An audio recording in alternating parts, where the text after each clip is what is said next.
నమశివాయైత నమశివాయ అని చెప్పినప్పుడు ఏం కావాలన్నాడు శివుడు.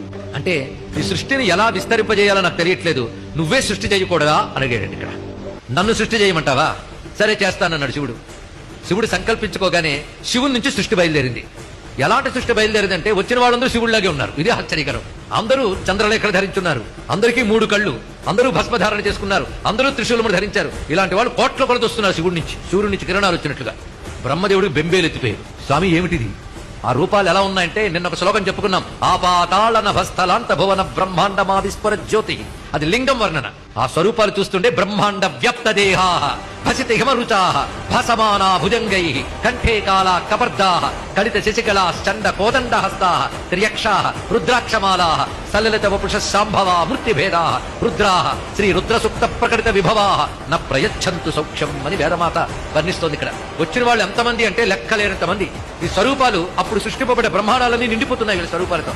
వెంటనే ఈయన వణికిపోతున్నాడు. ఒక్కొక్క శివుడు ఒక్కొక్క రంగుతో ఉన్నాడు. కొందరు మహా తీవ్రంగా ఉన్నారు, కొందరు సౌమ్యంగా ఉన్నారు, కొందరు తీవ్రము సౌమ్యము కలిసి ఉన్నారు.